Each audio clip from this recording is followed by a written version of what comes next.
If not the very best president that Africa has ever had, Thomas Sankara.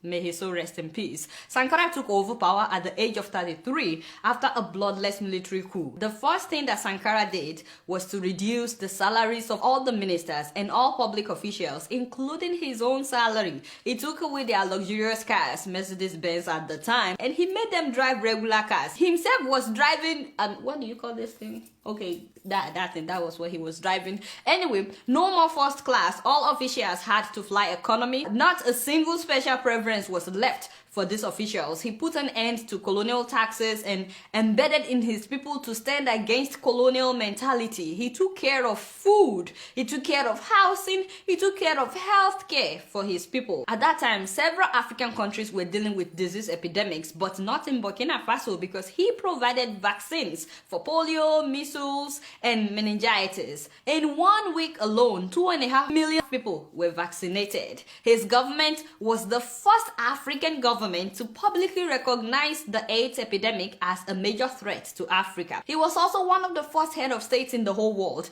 to promote women's rights. Yes, the very first African leader to appoint women to major cabinet positions. Take a look.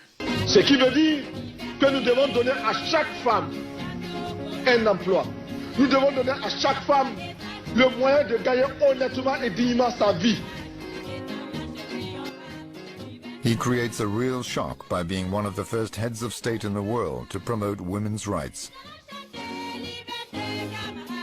You guys can watch that documentary on YouTube. It's a wonderful documentary about the life of Thomas Sankara. Yes, he stood against forced marriages, underage marriages, or even expelling women from school if they got pregnant. He was like, if you have to expel the girl, what about the boy that got her pregnant? I was like, God bless you, my brother.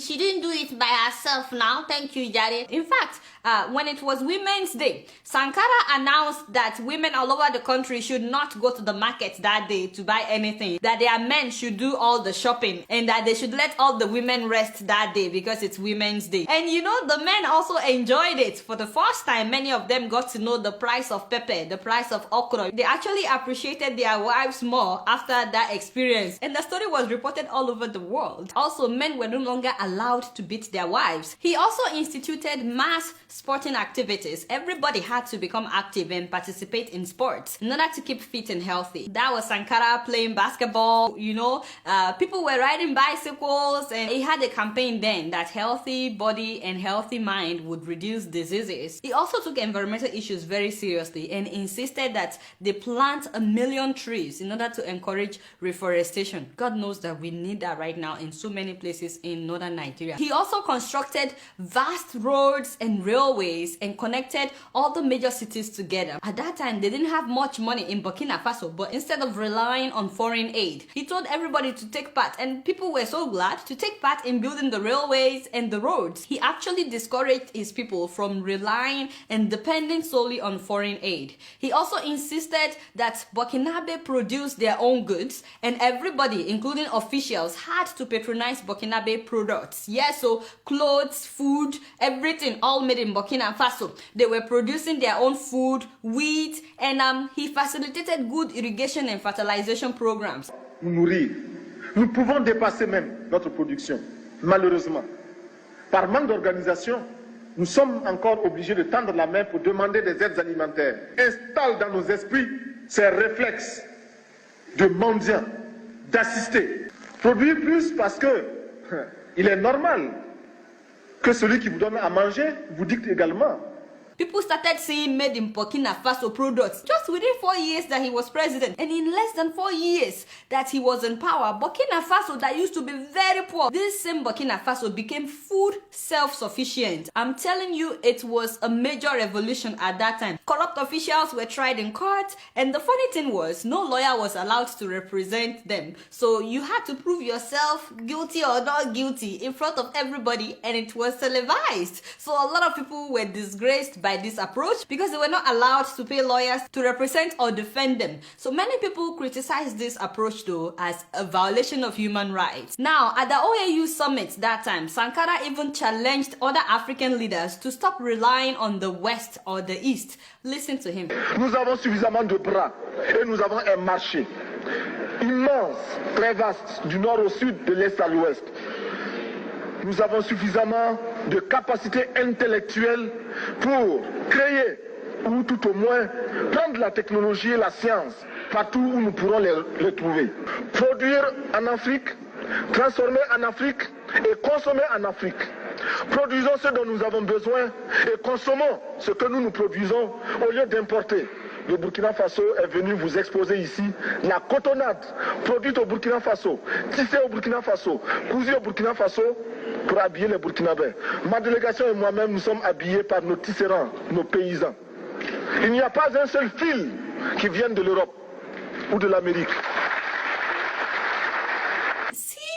And he was only like 33, 34. Just imagine that. By the way, Burkina Faso was named the Republic of Upper Volta at that time by the French, the colonial masters. Sankara was the one that renamed it as a Burkina Faso, which means the land of upright men. He also commissioned several housing projects for the less privileged, and he was out among his people, always, relating with people. He was not untouchable. You know how nowadays our leaders in Africa, they have this long convoy following them, and everybody has to get out of the way. No, Sankara was never like that. He related with anybody and everybody. This man took Burkina Faso out of misery in less than 4 years. Less than 4 years. Of course, the French, did not like that they were losing grip of their former colony, because he stopped borrowing money and he stopped relying on their foreign aid, and they wanted to make sure that other African countries don't follow his footsteps. You get what I'm saying? In fact, all those that were benefiting from Africa's underdevelopment at that time,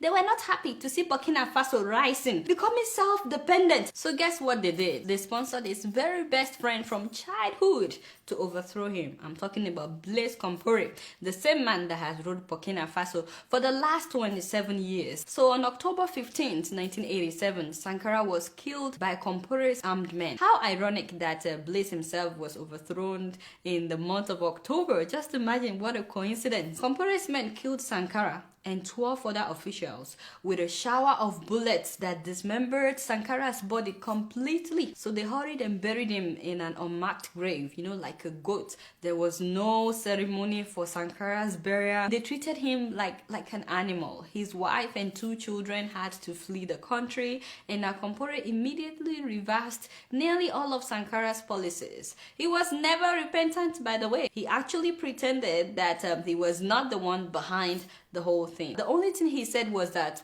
Sankara had jeopardized foreign relations with former colonial masters in France. I was like, what?